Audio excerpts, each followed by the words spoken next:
दोस्तों, एक समय की बात है। किसी जंगल में चकवा पक्षी का एक जोड़ा रहा करता था।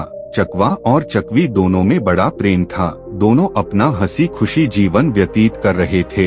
इन दोनों में इतना प्रेम था कि जंगल में मौजूद पशु पक्षी इनके प्रेम का मिसाल दिया करते थे।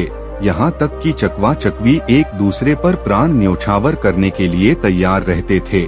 जब चकवी से कोई गलती हो जाती तो चकवा जब उसे सुनाता तो वह चकवी चुपचाप सुन लेती है और पलटकर कभी भी जवाब नहीं देती है। ठीक इसी तरह जब चकवे से कोई गलती हो जाती है तो चकवी चकवे को सुना देती तो चकवा भी चुपचाप सुन लेता और पलटकर कभी भी जवाब नहीं देता था।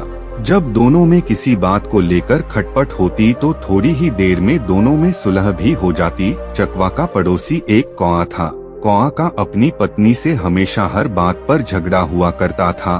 उन दोनों में हमेशा क्लेश रहता था। इतना झगड़ा करते कि मारपीट की नौबत आ जाती। कौआ बड़ा ही दरिद्र था। उसके घर में हमेशा अन्न की कमी रहती थी।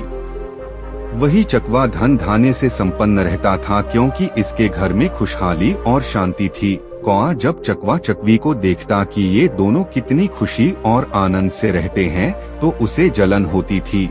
कौआ अपने मन में सोचता है कि मैं किस तरह इन दोनों में फूट डालूं और इन दोनों को अलग कर दूं जिससे इसके घर की शांति भंग हो सके। कौआ चकवा का मित्र भी था। मित्र ही मित्र के बारे में गलत सोच रखता था। उसके मन में चकवा और चकवी के प्रति हमेशा जलन रहती थी। कौवे ने अपने मन में सोचा कि अब मैं इसे शांति से नहीं रहने दूंगा। जब मेरे घर में झगड़े और लड़ाइयाँ होती हैं, मैं परेशान रहता हूँ, तो फिर ये कैसे सुख शांति से रह सकता है। अब इसके घर में भी अशांति फैलानी है। इसका जीवन भी हमें नरक करना है। जब कभी भी चकवा घर पर नहीं रहता तो कौआ चकवी के पास जाता और चकवे के बारे बुराई करता और कहता कि चकवी बहन, चकवा भाई आपसे बिल्कुल भी प्रेम नहीं करते। वह तो किसी दूसरे से प्रेम करते हैं। मैंने उन्हें कुछ समय पहले किसी अन्य से बात करते हुए देखा। कौवे की इस बात को सुनकर चकवी को बिल्कुल भी भरोसा नहीं होता था। चकवी कौवे की बात को नहीं सुनती है और उसके बात को हवा में उड़ा देती है।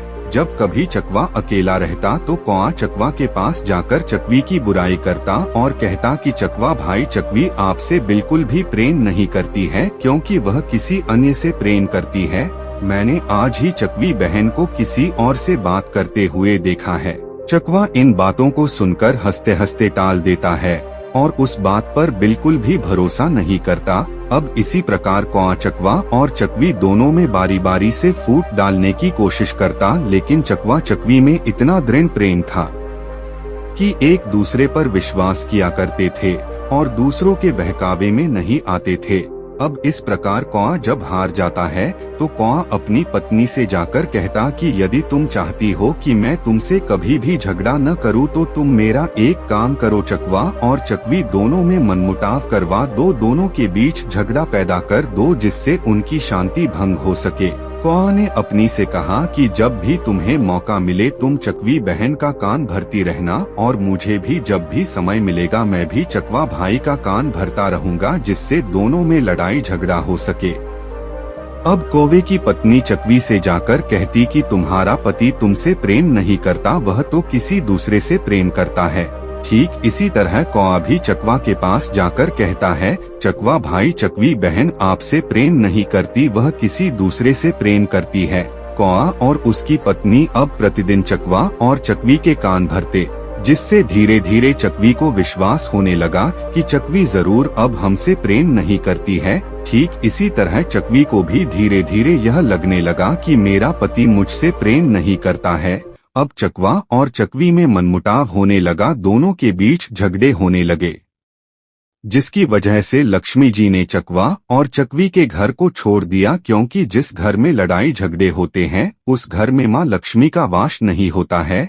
अब चकवा और चकवी के घर में दरिद्रता ने अपना वास कर लिया। जब चकवा और चकवी धन की कमी के कारण भूखों मरने लगते हैं तो यह देखकर कौआ को बड़ा सुकून मिलता है, उसे बड़ी प्रसन्नता मिलती है। एक दिन चकवा को यह एहसास होता है कि हमारे लड़ाई झगड़े की वजह से यह सब हो रहा है, तो वह अपनी पत्नी से कहता है कि प्रिय, देखा तुमने, जब हम दोनों एक दूसरे से लड़ाई झगड़े नहीं करते थे तो हमारा जीवन कितना सुखमय था और हमारे घर में अन्न धन की कोई कमी नहीं थी।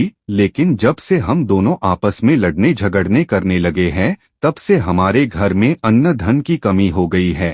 चकवे की बात सुनकर चकवी को अपनी गलती का एहसास होता है और वह चकवे से कहती है कि स्वामी, मुझसे गलती हो गई, मुझे माफ कर दीजिए।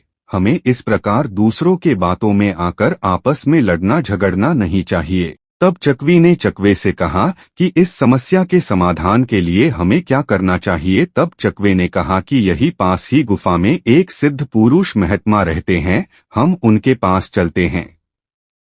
वही हमारी इस समस्या का समाधान करेंगे और हमें यह बताएंगे कि हमें अब क्या करना चाहिए। यह सोचकर चकवा और चकवी उस महात्मा के पास चले जाते हैं और महात्मा को प्रणाम करके बैठ जाते हैं। जब महात्मा ने चकवा और चकवी के आने का कारण पूछा, जब चकवा की आंखों में आंसू आ जाते हैं, दोनों पति पत्नी रोने लगते हैं।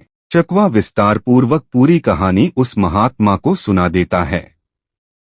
तब महात्मा कहते हैं कि हे चकवा, मेरी बातों को ध्यान से सुनो। आज मैं तुम्हें ऐसी 5 बातें बताऊंगा जिसे यदि तुमने अपने जीवन में उतार लिया और उस पर अमल कर लिया तो कभी भी तुम्हारे घर में लड़ाई झगड़े नहीं होंगे। इसके साथ ही जो मनुष्य मेरी इन 5 बातों पर अमल करेगा उसके घर में कभी भी लड़ाई झगड़ा नहीं होगा तथा उसके घर में कभी भी धन की कमी नहीं होगी और उसके घर से लक्ष्मी कभी भी रूठकर नहीं जाएंगी।